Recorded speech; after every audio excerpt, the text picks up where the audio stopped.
Good morning girls. इयत्ता 5वीच्या online तासिकेमध्ये आपणा सर्वांचे स्वागत. मागील तासिकेत आपण सायन्सचा लेसन नंबर 1 आपली पृथ्वी, आपली सूर्यमाला, आर अर्थ, आर सोलार सिस्टम या पाठाचे इंट्रोडक्शन आणि स्टार्स व प्लॅनेट्स याबद्दल अभ्यास केला. तर आज आपण solar system and other heavenly bodies in the solar system. सर्वप्रथम आपण बघणार आहोत सूर्यमाला, solar system. Solar system. Our earth is a planet. म्हणजे आपली पृथ्वी काय आहे? एक प्लॅनेट आहे. It gets it light from the sun. आणि तिला सूर्यालाच पृथ्वीला जे सूर्यप्रकाश मिळतो तो कुठून मिळतो? सूर्यापासनं. It moves around the sun. आणि आपली पृथ्वी जी आहे ती कोणाच्या भोवती घुमत असते? सूर्याच्या. It's movements around the sun is called the revolution of the earth. आणि ही जी पृथ्वी सूर्याभोवती घुमते त्यालाच काय म्हणतात? रिव्हॉल्युशन ऑफ द अर्थ. आता सूर्यमालेमध्ये सोलार सिस्टममध्ये सर्वात प्रमुख कोण आहे? सन. कोण आहे? सन. तर जसं आपल्या घरी बघा मुलींनो, कोण असते घराचा प्रमुख? आपले वडील. तसंच ह्या सूर्यमाला ही मध्ये जो प्रमुख असते तो कोण आहे? सन. सनच्या अवतीभोवती अजून किती? पूर्ण सोलार सिस्टममध्ये अजून 7 प्लॅनेट्स आहे. Besides earth there are 7 other planets that revolves around the sun. They are Mercury, Venus, Mars, Jupiter, Saturn, Uranus and Neptune. म्हणजे या सूर्यमालेमध्ये पृथ्वी आणि सूर्याव्यतिरिक्त अजून 7 प्लॅनेट्स आहेत. ते कोणते कोणते? Mercury, Venus, Mars, Jupiter, Saturn and Neptune. हे काय आहे? 7 प्लॅनेट्स आहे सूर्यमालेमधील. Every planets in the solar system revolves around the sun along a specific path. म्हणजे प्रत्येक ग्रह जो आहे तो सूर्याभोवती काय करत असतो? परिभ्रमण. Revolves around the sun. म्हणजे ते कोणाभोवती फिरत असतात? सूर्याभोवती. In a specific path. म्हणजे जसं आता तुम्हाला जर घरी जायला सांगितलं तर तुम्ही आपल्याच रस्त्याने जाल ना, की दुसऱ्या रस्त्याने जाल का? नाही. आपल्या घराकडे जायला एक ठराविक रस्ता असतो की नाही? तसंच हे जे प्लॅनेट्स आहे हे जेव्हा सूर्याभोवती फिरत असतात किंवा त्या सूर्यमालेमध्ये फिरत असतात तर त्यांना एक असा स्पेसिफिक पाथ म्हणजे एक आपला मार्ग आहे, त्याला कक्षा म्हणतात. मराठीमध्ये त्याला काय म्हणतात? कक्षा. आणि इंग्लिशमध्ये काय म्हणतात? Path. This path is known as that the planets orbit. आणि त्याला इंग्लिशमध्ये काय म्हणतात? Orbit. The sun, which is a star, and the planets that revolve around it are together called the solar system. आणि सूर्य आणि सूर्याभोवती हे जे 7 प्लॅनेट्स आहे, mercury, Jupiter, Venus, Mars, Uranus, Neptune, या सर्वांना मिळून काय तयार झालेली आहे? एक सोलार सिस्टम, सूर्यमाला तयार झालेली आहे. Besides the planets, the solar system also include various other heavenly bodies. आणि या सोलार सिस्टमच्या बरोबर या 7 प्लॅनेटच्या व्यतिरिक्त अजून काही ग्रह या सूर्यमालेमध्ये आहेत, त्याचा अभ्यास आता आपण करणार आहोत. Other heavenly bodies in the solar system. तर सगळ्यात पहिला कोणता आहे? 7 प्लॅनेटच्या व्यतिरिक्त अजून जर खगोलीय ज्या वस्तू आहेत त्याचा समावेश सोलार सिस्टममध्ये केला जातो, त्याला पहिला आहे सॅटेलाइट. सॅटेलाइट म्हणजे उपग्रह. Some heavenly bodies revolve around the planets. म्हणजे काही जे खगोलीय वस्तू आहे ज्या ग्रहांभोवती परिभ्रमण रिव्हॉल्व होतं. रिव्हॉल्व म्हणजे काय? घुमणे. रिव्हॉल्व म्हणजे काय? घुमणे, परिभ्रमण करणे. These are called a satellite. आणि काय, त्या ज्या ग्रहांभोवती ज्या फिरतात त्यांना काय म्हणतात? उपग्रह, ज्याला इंग्लिशमध्ये आपण काय म्हणतो? Satellite. Satellites to get their light from the sun. उपग्रहांना ही सूर्यापासूनच प्रकाश मिळत असतो. हे जे उपग्रह आहे याला सुद्धा कशापासून प्रकाश मिळतो? सूर्य. जसं पृथ्वीला सूर्यापासून मिळतो तसंच या सॅटेलाइटला सुद्धा सूर्यापासूनच प्रकाश मिळत असतो. We see the moon at night, it revolves around the earth. आणि रात्रीच्या वेळेला जर आपण बघितलं तर हा जो चंद्र आहे, मून जो आहे तो कोणाभोवती फिरत असतो?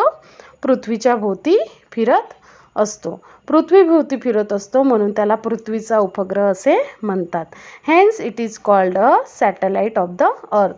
म्हणजे अर्थचा जो सॅटेलाइट आहे तो कोण आहे? मून. कोण आहे? मून. म्हणजे पृथ्वीचा जो उपग्रह आहे तो कोण आहे? चंद्र. कारण पृथ्वीच्या भोवती कोण फिरत असते? चंद्र हा नेहमी फिरत असतो म्हणून त्याला पृथ्वीचा काय म्हटलेला आहे? उपग्रह, satellite of the earth. Most of the planets in the solar system have satellite. म्हणजे या सोलार सिस्टममध्ये म्हणजे most of the planets in the solar system म्हणजे ह्या सोलार सिस्टममध्ये प्रत्येक प्लॅनेट्सला काय आहे? सॅटेलाइट्स आहे. आपला एक स्वतःचा एक सॅटेलाइट्स आहे. The planets revolve around the sun along with their satellite. आणि जे प्लॅनेट्स आहे ते ज्या प्लॅनेट्सला सॅटेलाइट आहे, उपग्रह आहे, ते त्या सॅटेलाइट सोबतच ते काय करत असतात? म्हणजे घुमत असतात, रिव्हॉल्व होत असतात. त्यानंतर आहे ड्रॉप प्लॅनेट्स, ज्याला मराठीमध्ये काय म्हणतात? बटुग्रह. Dwarf planets. There are some smaller heavenly bodies that revolve around the sun. म्हणजे सूर्यमालेमध्ये छोट्या अशा स्मॉलर हेवनली बॉडीज, खगोलीय वस्तू आहे ज्या रिव्हॉल्व होतात सूर्याभोवती, ज्या सूर्याभोवती फिरत असतात, त्याला काय म्हणतात? Dwarf planets. Of these the most well known is Pluto. Pluto हा एक काय आहे? ड्रॉप प्लॅनेट्स आहे, ज्याला बटुग्रह म्हणतात. प्लुटो नावाचा एक जो आहे तो कोण आहे? बटुग्रह आहे, ज्याला ड्रॉप प्लॅनेट्स म्हणतात. Dwarf planets its revolve independently around the sun. आणि हा ड्रॉप प्लॅनेट जो आहे हा स्वतः इंडिपेंडंटली म्हणजे स्वतंत्र आपल्या कक्षेतून फिरत असतो सूर्याभोवती म्हणून त्याला काय म्हणतात? Dwarf planets. They have an orbit of their own. म्हणजे त्याला स्वतःची कक्षा आहे, तो कोणाच्या याच्यात नाही, तर तो स्वतःच्या कक्षेतच फिरत असतो. त्यानंतर आहे ॲस्ट्रॉइड्स, ज्याला आपण मराठीमध्ये म्हणतो लघुग्रह. Between the planets Mars and Jupiter there is a band of numerous small heavenly bodies, they are called ॲस्ट्रॉइड्स.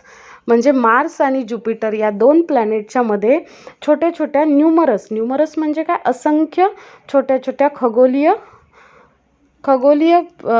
वस्तू आहेत, हेवनली बॉडीज ज्या आहे त्यांना काय म्हणतात? ॲस्ट्रॉइड्स.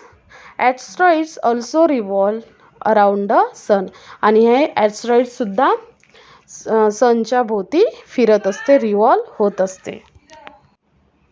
Compared to the sun, other heavenly bodies in the solar system are much smaller. म्हणजे सूर्याच्या तुलनेत या सूर्यमालेमधील या सोलार सिस्टममधली बाकीचे जे प्लॅनेट्स आहे किंवा हेवनली बॉडीज आहे किंवा ज्याला आपण म्हणतो खगोलीय वस्तू आहे, ह्या सगळ्या काय आहेत? छोट्या आहेत. सगळ्यात मोठा कोण आहे? सूर्य. The moon is closest to the earth. That is why it appears to be so big. It is actually very much smaller than the sun. सूर्यापासून सगळ्यात जवळचा जर असेल तर कोण आहे तो? चंद्र. चंद्र हा पृथ्वीपासून जवळ आहे म्हणून तो आपल्याला लहान असून सुद्धा सोलार सिस्टममध्ये सगळ्यात लहान जो ग्रह आहे तो कोणता आहे? चंद्र. पण पृथ्वीपासून चंद्राचं जे अंतर आहे ते कमी आहे, म्हणून आपल्याला तो दिसताना कसा दिसतो? मोठा दिसतो. बाकीचे प्लॅनेट्स आपल्याला दिसतात का? नाही. पण चंद्र आपल्याला दिसतो. मून आपल्याला मोठा दिसून येतो, म्हणजे आपण उघड्या डोळ्यांनी पाहू शकतो. पण बाकीचे जर आपण आकाशात बघितलं तर आपल्याला बाकीचे प्लॅनेट्स दिसतात का? नाही. ते आपल्याला उघड्या डोळ्यांनी दिसत नाही, की आपण ओळखू शकत नाही की हा मार्स आहे, तो ज्युपिटर आहे, तो हे आहे. पण मून आपण पटकन ओळखून घेतो. A diagram of the solar system is given below. In it, you see the sun in the center, the heavenly bodies that revolve around it, and their orbits, the planets, satellites, dwarf planets, and asteroids are all parts of the solar system. आता diagram जी दिलेली आहे तुम्हाला, त्या डायग्राममध्ये बघा, सगळ्यात मोठा तुम्हाला काय दिसतो आहे? सन. आणि मग बाकीचे जे आहे, जे प्लॅनेट्स आहे, 7 प्लॅनेट्स आहे, सॅटेलाइट्स आहे, ड्रॉप प्लॅनेट्स आहे, ॲस्ट्रॉइड्स आहे, हे सगळे काय आहे? सोलार सिस्टमचा एक भाग आहे. त्यांचा समावेश त्याच्या सोलार सिस्टममध्ये केला आहे. मग सोलार सिस्टममध्ये काय काय असते? 7 planets, satellites, dwarf planets and asteroids, ह्या इत्यादी गोष्टींचा सोलार सिस्टममध्ये समावेश केला जातो. मुलींनो, तुम्हाला ही आकृतीवर काही प्रश्न दिलेले आहे. त्या प्रश्नांचं तुम्हाला उत्तरं आपल्या वहीमध्ये लिहायची आहे. ही आकृती पाहून तुम्हाला प्रश्नांची उत्तरे वहीमध्ये लिहायची आहेत. धन्यवाद.